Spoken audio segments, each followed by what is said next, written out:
ప్రియ సహోదరి సహోదరులందరికీ నా హృదయపూర్వకమైనటువంటి వందనాలు చెల్లిస్తున్నాను. ప్రేమైనటువంటి సహోదరులారా, మీరంతా క్షేమంగా ఉన్నారు కదా, సంతోషంగా హ్యాపీగా ఉంటున్నారు కదా. సమయంలో హగ్గయి గ్రంథం 1వ అధ్యాయం 4వ వచనం 5వ వచనంలో ఉన్నటువంటి సారాంశాన్ని మనం చదువుకుందాం. మీరు విస్తారముగా విత్తినను మీకు కొంచెమే పండెను, మీరు భోజనము చేయుచున్నను ఆకలి తీరకై ఉన్నది, పానము చేయుచున్నను దాహము తీరకై ఉన్నది, బట్టలు కప్పుకొనుచున్నను చలి ఆగుకున్నది, పనివారు కష్టం చేసి జీతము కొనినను జీతము చినిగిపోయిన సంచిలో వేసినట్టుగా ఉన్నది అని వ్రాయబడి ఉన్నది. In English, you have sown much and harvested a little, you eat, but you never have enough. You drink, but you never have your fill. You clothe yourselves, but no one is warm. And he who earns wages does so to put them into a bag with holes.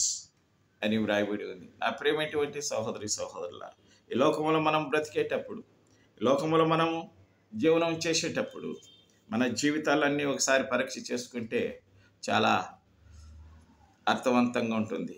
ప్రేమైనటువంటి సహోదరులారా, మనం ఎంత సంపాదించినా, మనం ఎంత కష్టపడినా, మనం ఎంత ఆలోచనలు చేసి ఏమి చేసినానో ప్రయోజనం లేనటువంటి పరిస్థితిలో నిస్సారమైనటువంటి జీవితంలో మనం ఉంటున్నాం.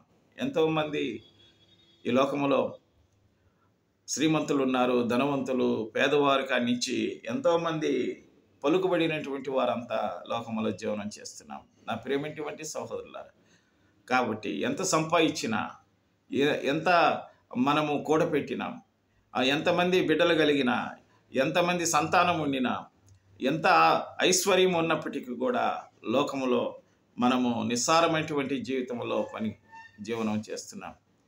చివరికి మిగిలేది ఏమీ లేదు. ఒట్టి మనిషి లోకం విడిచి వెళ్ళిపోవాల్సినటువంటి పరిస్థితి. కాబట్టి నా ప్రియమైనటువంటి సహోదరులారా, అందుకే దీనికంతటికి కారణమేమని బైబిల్ గ్రంథం తెలియచేస్తుంది.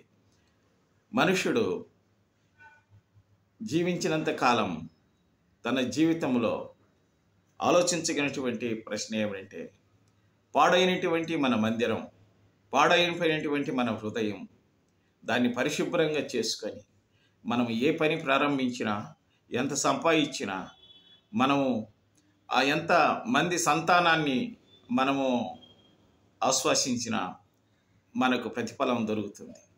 ఈ హృదయం పాడైతే, ఈ మందిరమైనటువంటి ఈ హృదయం పాడైపోయేస్తే, ఇది కపటముతో, అనేకమైనటువంటి శోధనలతో, అనేకమైనటువంటి ఇబ్బందులతో ఈ మందిరము పాడైపోయేస్తే ఇది దేవునికి పనికిరాని మందిరంగా అయిపోతుంది. కాబట్టి ఈరోజు దేవునికి అవకాశం ఇచ్చి ఈ మందిరంలో వచ్చి, ఈ మందిరంలో ఉంటే ప్రతి శోధనలన్నిటి నుంచి విడుదల చేయమని ప్రభువును మనం వేడుకుంటే, ప్రభువా నా పరిస్థితి బాగలేదు, ప్రభువా నా జీవిత కాలంలో నేను వేతన పడుతున్నాను స్వామి, ఎంత కష్టం సంపాదించినా, ఎంత ఆస్తులు ఉన్నా, ఎంతమంది బిడ్డలు ఉన్నా ఏమి ప్రయోజనం లేనటువంటి జీవితంలో ఉన్నాను అని చెప్పి ప్రభువుకు మన హృదయాలను సమర్పణ చేసుకుంటే, ప్రభు ఆశీర్వాదవంతాలతో ఫలించేటువంటి అభివృద్ధితో మనల్ని దీవించి, పరలోకము నుంచి మనల్ని కనుదృష్టి పెట్టి మనల్ని దీవిస్తాడు.